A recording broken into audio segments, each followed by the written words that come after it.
Bon, aujourd'hui, trois analogies simples pour expliquer trois concepts clés de la blockchain de manière accessible et non technique. Le premier concept est celui du consensus. Celui qui le suivra sera celui de la sécurité des transactions dans la blockchain. Et pour terminer, le troisième sera celui de l'intérêt du registre distribué. Premièrement, comprendre la notion de consensus.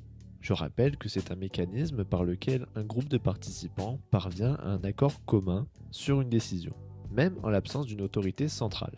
Pour expliquer simplement cela, utilisons l'analogie du terrain de foot. Lorsqu'un groupe d'enfants joue au foot sans arbitre, ils décident ensemble si une action, faute ou but, est valide ou non, en se basant sur la majorité, par exemple avec un vote. Et c'est ça que l'on peut associer à un consensus. Et maintenant, si on l'applique à la blockchain, qu'est-ce que ça donne? De la même manière, la blockchain fonctionne sans autorité centrale, donc sans arbitre, comme dans l'exemple donné juste avant. La validité d'une transaction, qui peut s'apprêter à une faute ou un but, est vérifiée par un consensus entre les participants du réseau, qui sont les nœuds, les mineurs et les validateurs. C'est le rôle du vote que font les enfants dans l'exemple cité. Secondement, comprendre comment sont sécurisées les transactions en se servant des clés publiques et des clés privées. Petite parenthèse pour vous expliquer le rôle de chacune. Je rappelle qu'une clé publique est une chaîne de caractères qui est attribuée à une blockchain.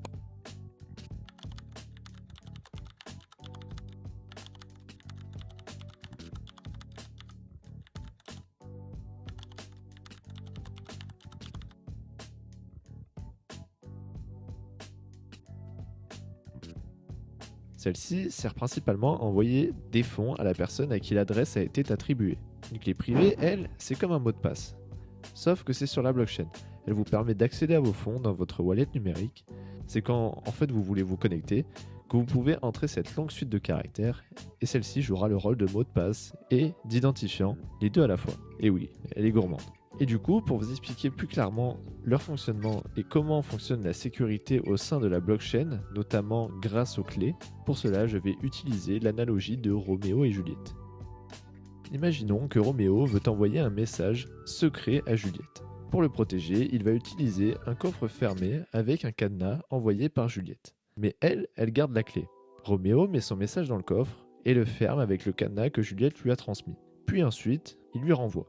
Et finalement, seule Juliette aura la clé pour pouvoir déverrouiller le cadenas et lire le message qui se trouve à l'intérieur provenant de Roméo.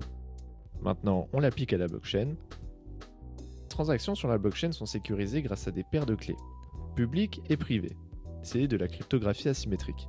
Mais passons, on a dit qu'on allait faire pas technique, donc on fait pas technique. La clé publique, qui est le cadenas dans l'analogie, est utilisée pour chiffrer la transaction. La transaction qui est le coffre dans l'exemple cité juste avant. Et seule la clé privée du destinataire peut la déchiffrer. On parle là de la clé gardée par Juliette.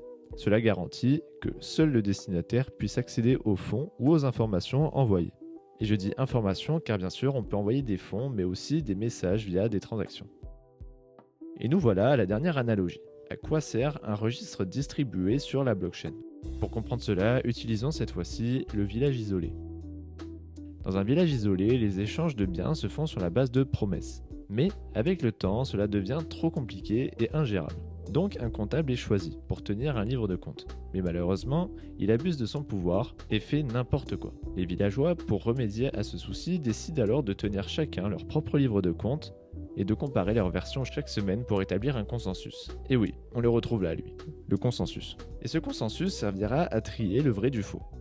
Maintenant, comme on l'a fait pour la première et la deuxième analogie, on le fait aussi pour la troisième, on l'applique à la blockchain.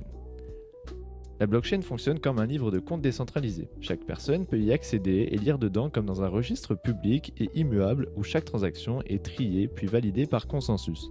Ce consensus, on peut l'associer aux villageois dans l'histoire juste avant.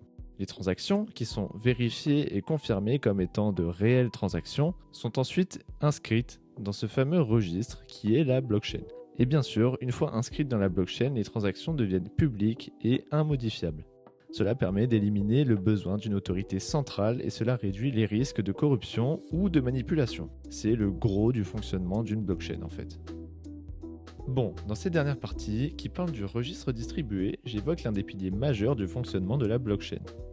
Donc bien évidemment, pour éclaircir tout ça, et que vous compreniez absolument tout, j'ai bien dit absolument tout.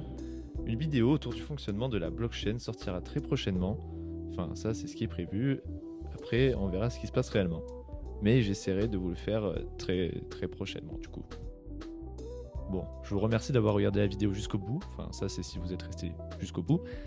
Mais du coup, j'espère que vous avez compris la majorité des analogies et le message qui se cachait derrière, donc par rapport à la blockchain. Si ça vous a aidé à comprendre, n'hésitez pas, commentez, faites ce que vous voulez.